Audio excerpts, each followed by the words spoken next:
Senior Advisor for International Relations at CERN and a partner in the expansion of Latin American high-energy physics research, particularly contributing to the process of association for Brazil and Chile to CERN. He will present the current perspectives for Latin American involvement at CERN. Thank you very much. Thank you.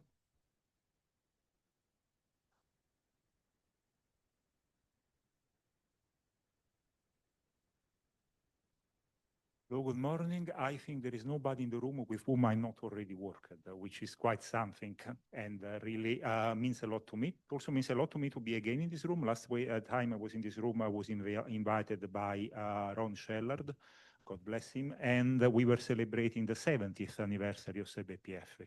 So these 5 years have passed in a flash, and many of the things we are going to see are demonstrating that we are having a Latin American moment at CERN.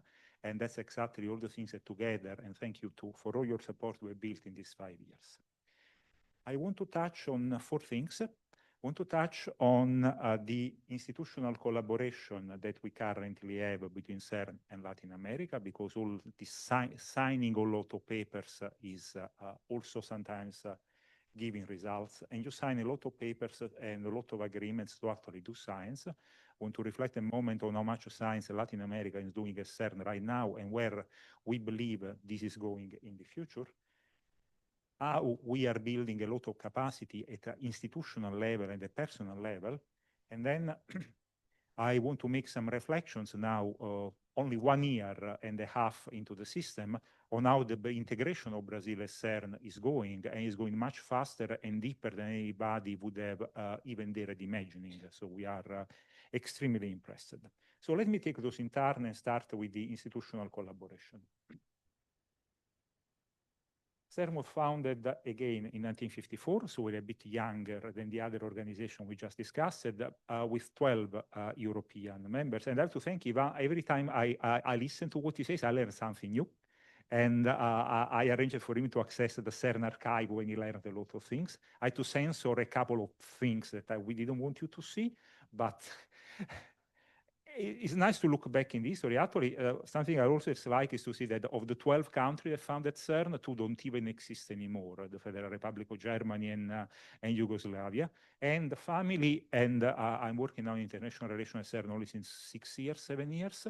The family has grown enormously.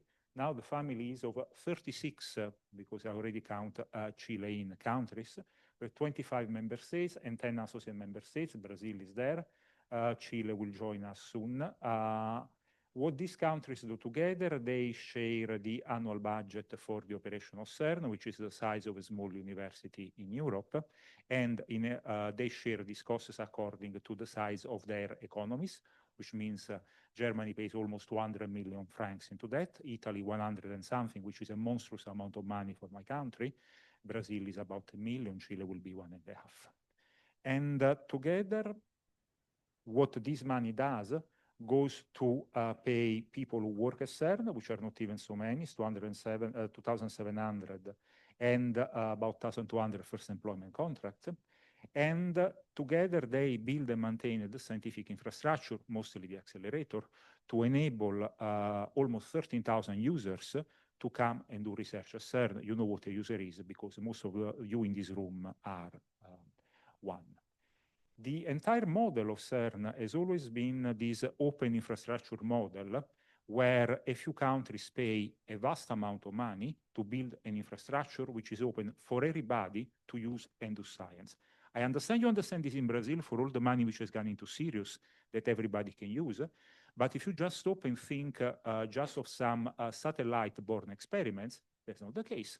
You have to pay to play. If you don't have the money to launch your satellite, you wait 3 years for the data to be published.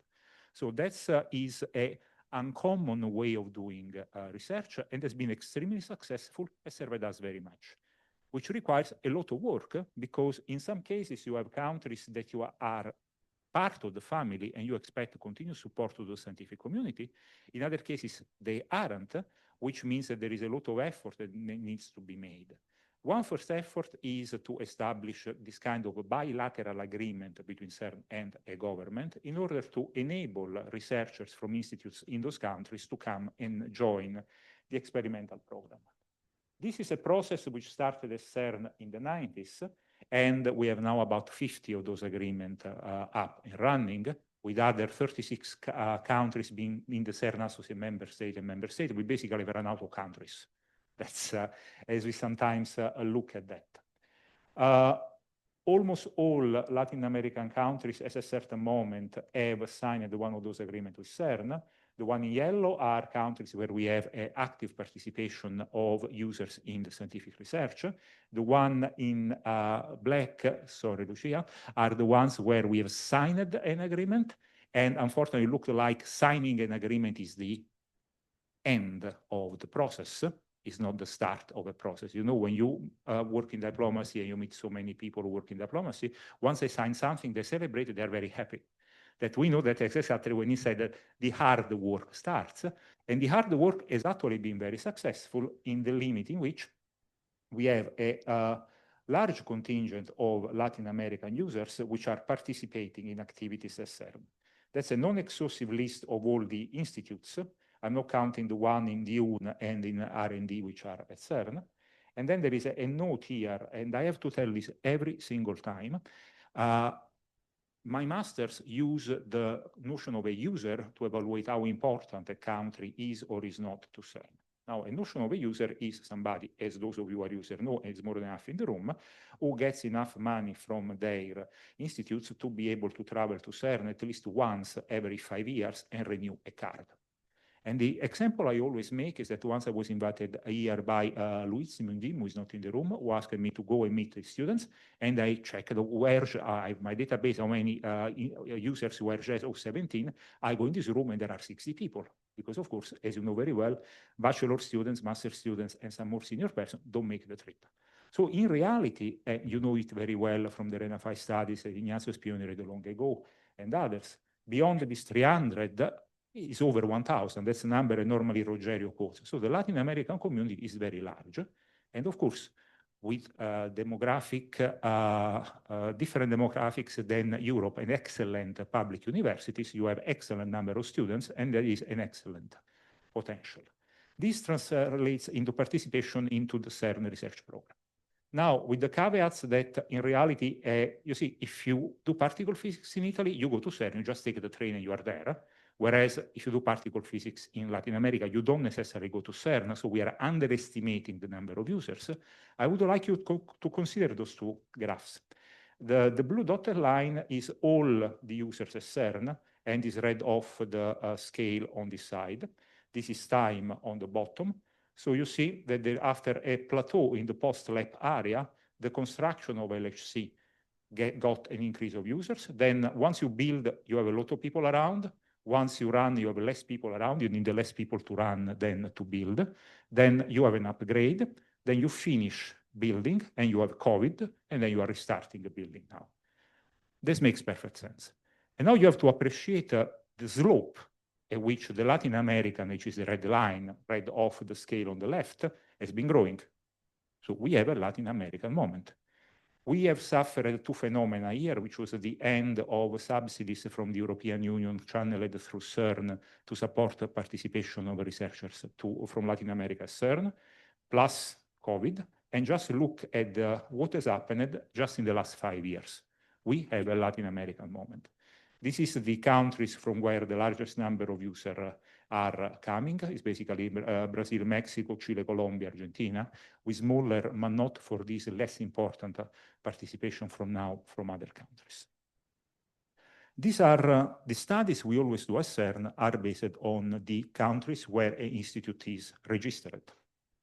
And something that I've been doing with my team is to look at something else. Once we give somebody a CERN access card, we also know what passport they have and which is their nationality. And we know that about 30% of the 13,000 users at CERN, they come from another country. And now this is dear to all of us because we are all have been or are migrants. So in this field, there is about a 30% baseline of scientific migration. I don't call it brain drain. I don't call it brain gain. Once you check this number for Latin America, this number is a factor 2. So there are twice as many persons with a Latin American passport working at CERN than the numbers that are affiliated to Latin American institutions. So again, this bears witnesses to the excellent level of public and private universities in the continent, and also lets us see how fewer opportunities are there that there could be.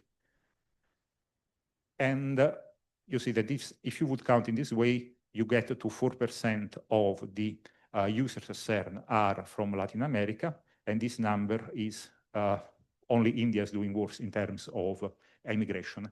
If you want to know, the number for Italy is 30%. So we migrate a lot, or if you want, we produce a surplus of particle physicists.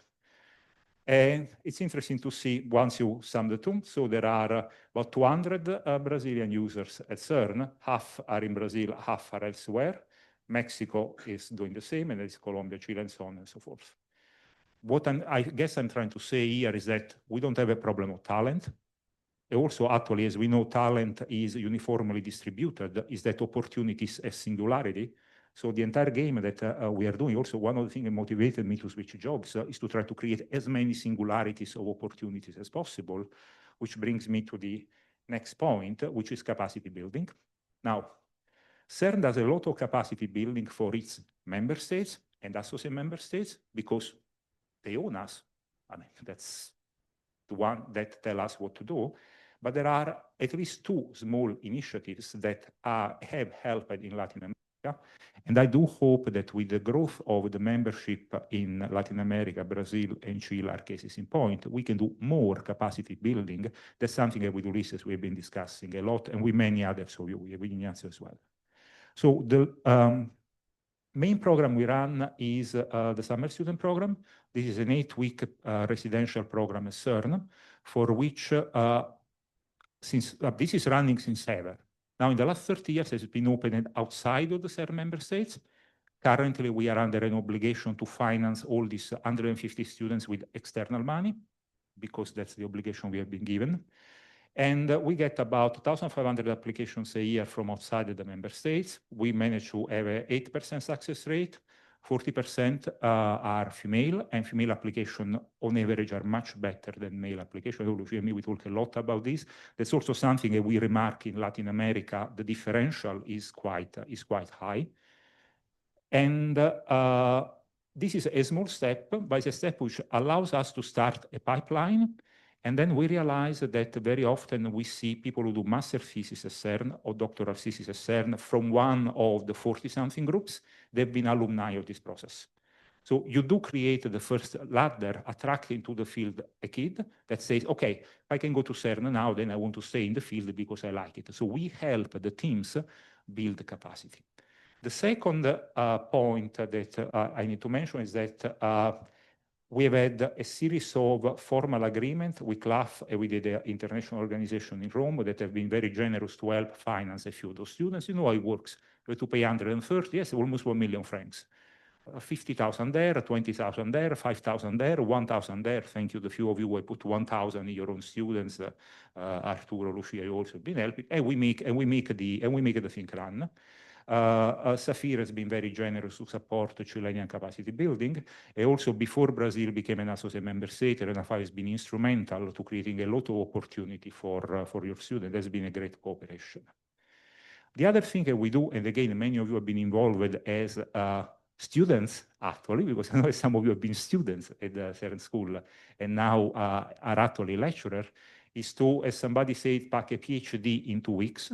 This runs every 2 years with 80 students, and this travels around in Latin America. It's mostly supported financially by CERN. And we also see that when I go to the school, I ask the students there, we are doing a master and a PhD, how many of you have been summer students at CERN? 90%. So you see that the pipeline works. And then I've taken the freedom of getting the ledgers of everybody who participated to the school as a student. I'm checking how many now have their own team in Latin America. Almost all of you are alumni of the school. So it's one step more and works. Of course, we do much more in Europe. We do much more in the member states and the associate member states. What I think we are on the cusp of seeing changing and this is the Latin American moment, is that with Brazil and Chile, where modern and advanced democracy anchors in Latin America, we can build much more in the continent and from the continent. And that's we have to see how we structure the next school as well. And again, the partnership with CLAF is indispensable because CLAF is there to do what? To support cooperation in physics in the continent. So it's even bizarre that I had to do this job myself so far and was done at CLAF. So this is a really exciting moment in terms of particle physics for Latin America.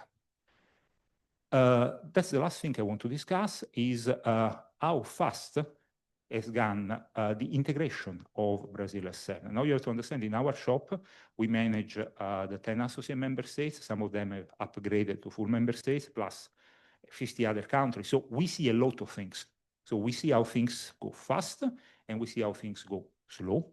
And I want to make a few comments. Yes, you know that Brazil is an associate member state since March 2024. The process, and I always call this the parade of the ministers which are involved. And you know the faces, some look very young in the pictures because this means that the picture was taken a few years back. So the process started in 2009. We had a little pause between 13 and 19. And then from 19 on, we have gotten to the point of the association starting. Once there is an association, that's again is the start, is not the end. It's actually is the end of the beginning and the start of the work.